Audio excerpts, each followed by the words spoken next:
The Valiant Little Tailor, from Grimm's Fairy Tales, by Jacob and Wilhelm Grimm, translated by Edgar Tailor and Marion Edwards. This recording is in the public domain. Read by Bob Neufeld. One summer morning a little tailor was sitting on his table by the window. He was in good spirits, and sewed with all his might. Then came a peasant woman down the street, crying, "Good jams, cheap! Good jams, cheap!" This rang pleasantly in the tailor's ears. He stretched his delicate head out of the window, and called, "Come up here, dear woman. Here you will get rid of your goods." The woman came up the 3 steps to the tailor with her heavy basket, and he made her unpack all the pots for him. He inspected each one, lifted it up, put his nose to it, and at length said, "The jam seems to me to be good. So weigh me out 4 ounces, dear woman, and if it is 1/4 pound, that is of no consequence." The woman, who had hoped to find a good sale, gave him what he desired, but went away quite angry and grumbling. "Now this jam shall be blessed by God," cried the little tailor, "and give me health and strength." So he brought the bread out of the cupboard, cut himself a piece right across the loaf, and spread the jam over it. "This won't taste bitter," said he, "but I will just finish the jacket before I take a bite." He laid the bread near him, sewed on, and in his joy made bigger and bigger stitches.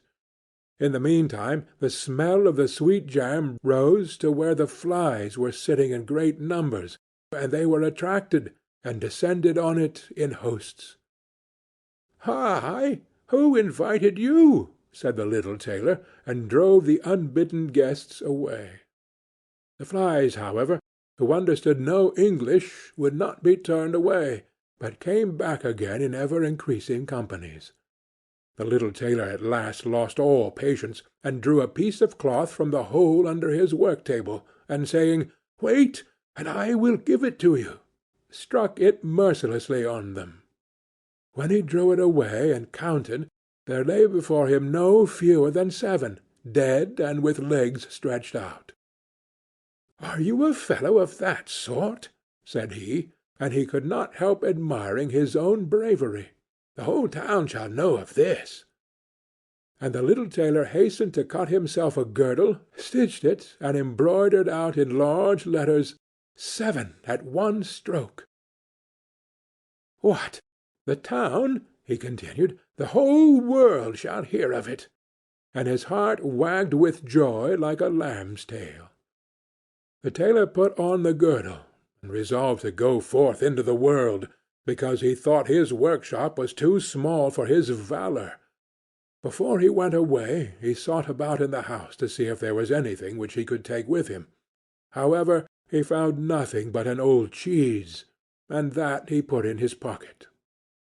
In front of the door he observed a bird which had caught itself in the thicket. It had to go into his pocket with the cheese.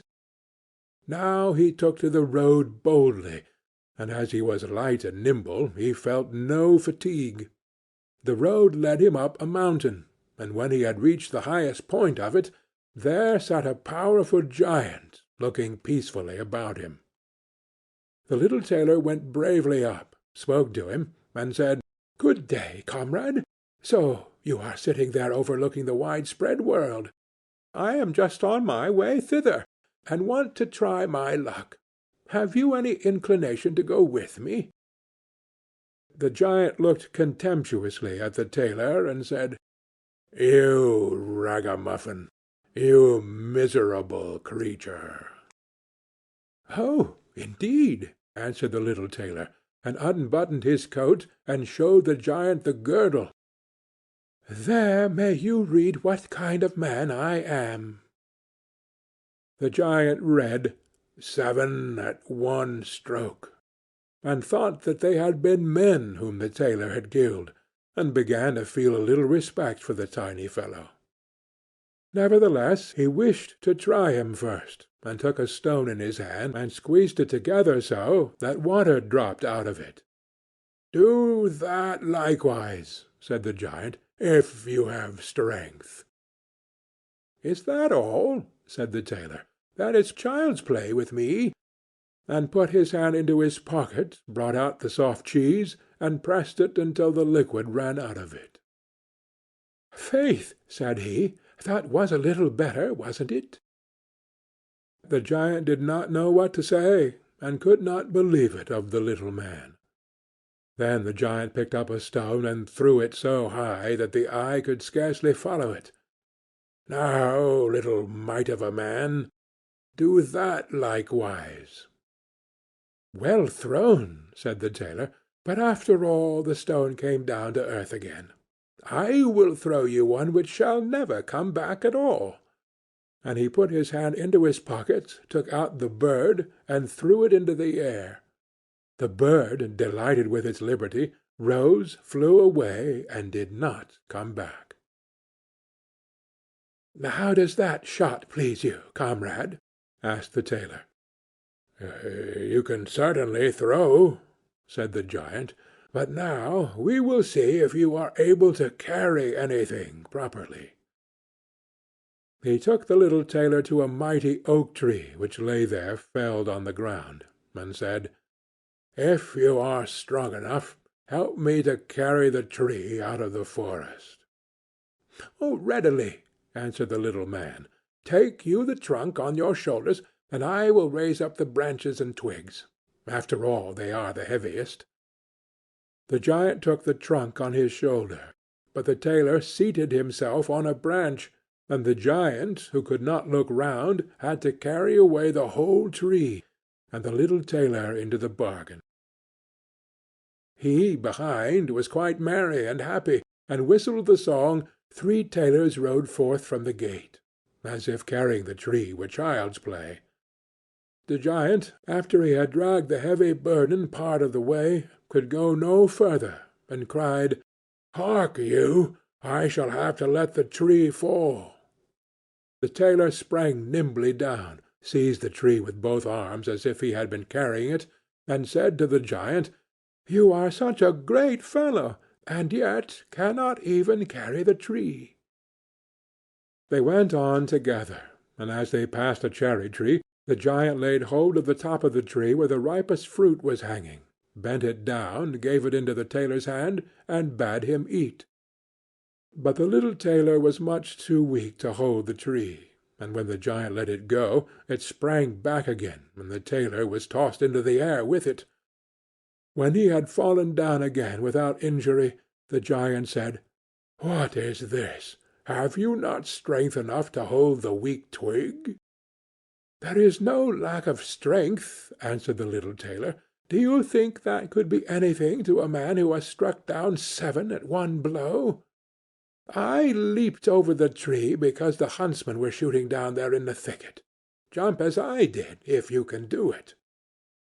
The giant made the attempt, but he could not get over the tree, and remained hanging in the branches, so that in this also the tailor kept the upper hand.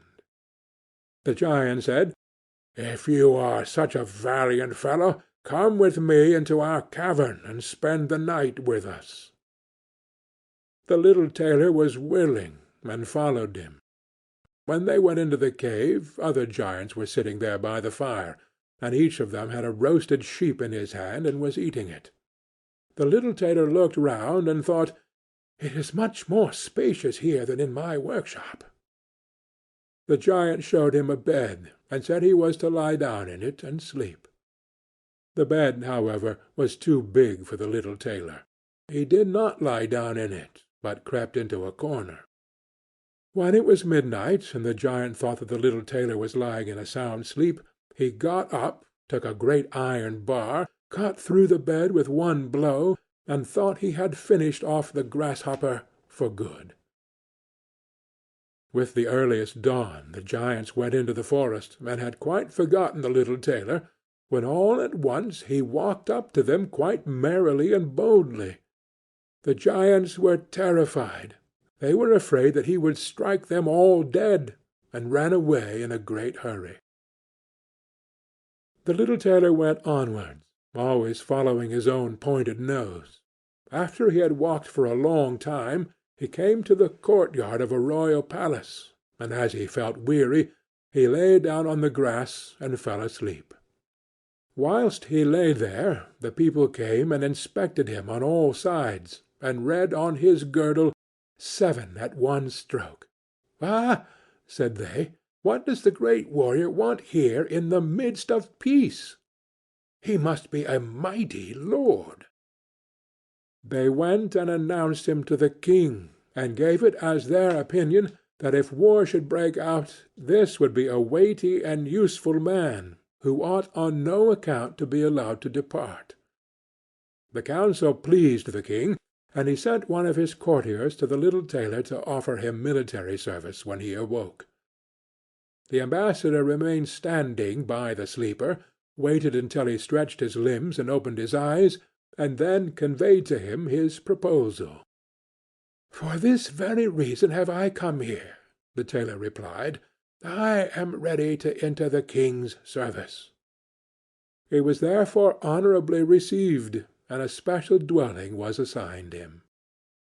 The soldiers, however, were set against the little tailor, and wished him 1,000 miles away. "What is to be the end of this?" they said among themselves. "If we quarrel with him, and he strikes about him, the 7 of us will fall at every blow. Not one of us can stand against him." They came therefore to a decision, betook themselves in a body to the king, and begged for their dismissal. "We are not prepared," said they, "to stay with a man who kills 7 at one stroke." The king was sorry that for the sake of one he should lose all his faithful servants, wished that he had never set eyes on the tailor, and would willingly have been rid of him again.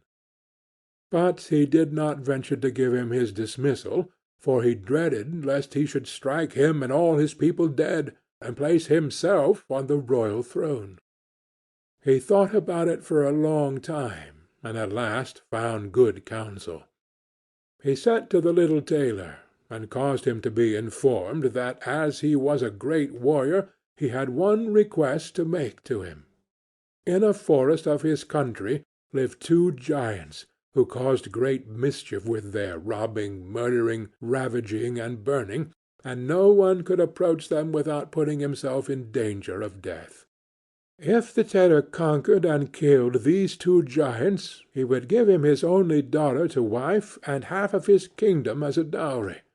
Likewise 100 horsemen would go with him to assist him.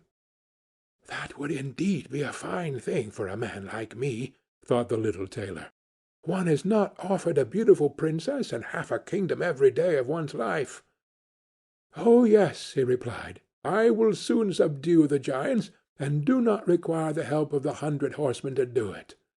He who can hit 7 with one blow has no need to be afraid of 2. The little tailor went forth, and the 100 horsemen followed him. When he came to the outskirts of the forest, he said to his followers, "Just stay waiting here. I alone will soon finish off the giants." Then he bounded into the forest, and looked about right and left. After a while he perceived both giants. They lay sleeping under a tree, and snored so that the branches waved up and down. The little tailor, not idle, gathered 2 pockets full of stones, and with these climbed up the tree. When he was half-way up, he slipped down by a branch until he sat just above the sleepers, and then let one stone after another fall on the breast of one of the giants. For a long time the giant felt nothing, but at last he awoke, pushed his comrade, and said, "Why are you knocking me?" "You must be dreaming," said the other. "I am not knocking you." They laid themselves down to sleep again, and then the tailor threw a stone down on the second. "What is the meaning of this?" cried the other. "Why are you pelting me?" "I am not pelting you," answered the first, growling.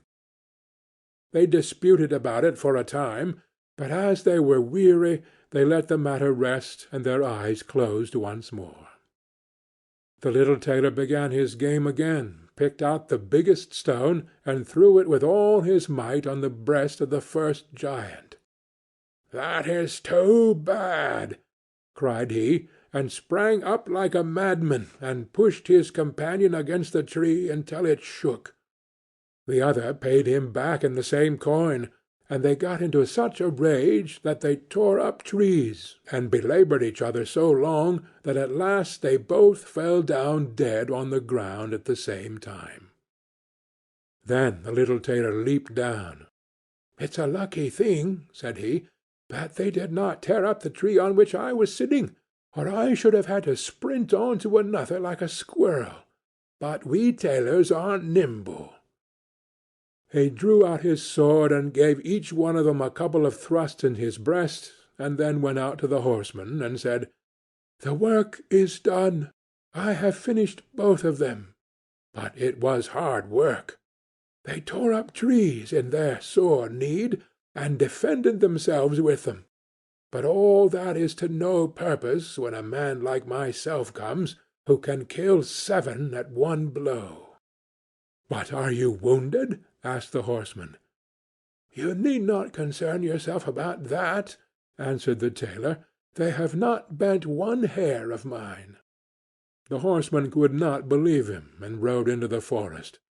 There they found the giants swimming in their blood, and all round about lay the torn-up trees.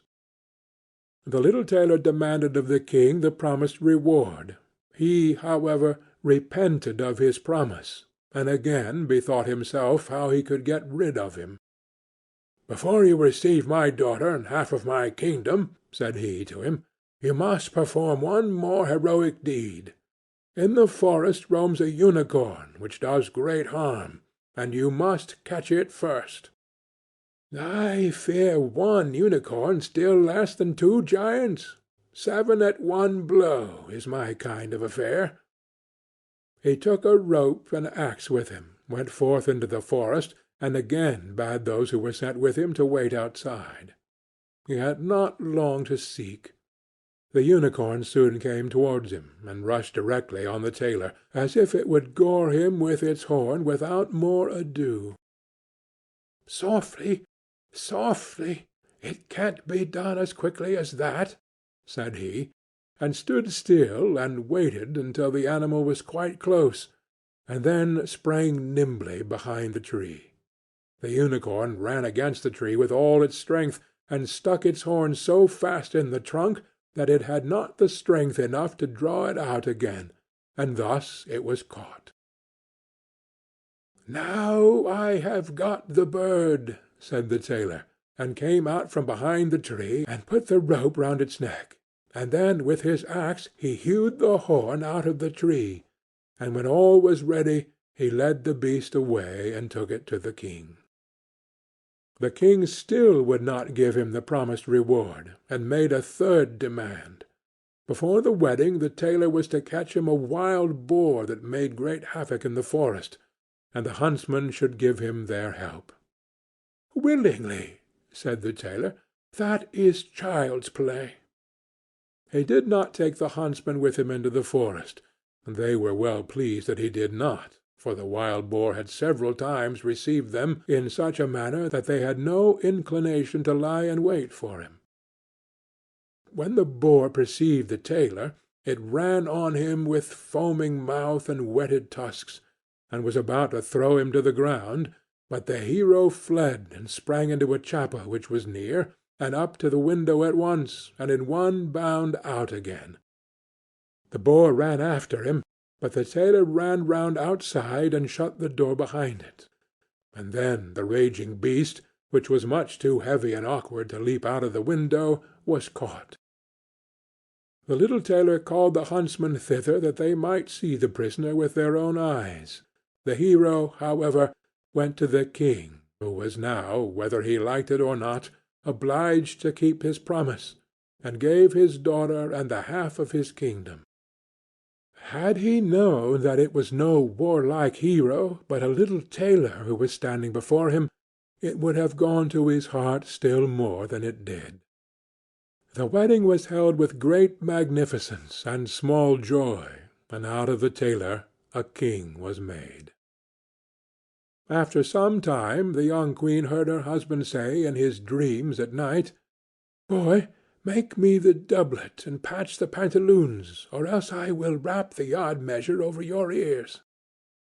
Then she discovered in what state of life the young lord had been born, and the next morning complained of her wrongs to her father, and begged him to help her to get rid of her husband, who was nothing else but a tailor.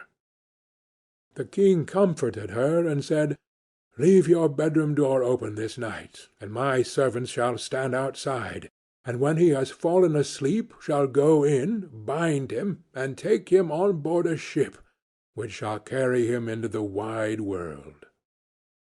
The woman was satisfied with this, but the king's armour-bearer, who had heard all, was friendly with the young lord, and informed him of the whole plot. "I'll put a screw into that business," said the little tailor. At night he went to bed with his wife at the usual time, and when she thought he had fallen asleep, she got up, opened the door, and then lay down again. The little tailor, who was only pretending to be asleep, began to cry out in a clear voice, "Boy, make me the doublet and patch me the pantaloons, or I will wrap the yard measure over your ears. I smote 7 at one blow, I killed 2 giants, I brought away 1 unicorn, and caught a wild boar, and am I to fear those who are standing outside the room?" When these men heard the tailor speaking thus, they were overcome by a great dread, and ran as if the wild huntsman were behind them, and none of them would venture anything further against him. So the little tailor was and remained a king to the end of his life. End of The Valiant Little Tailor.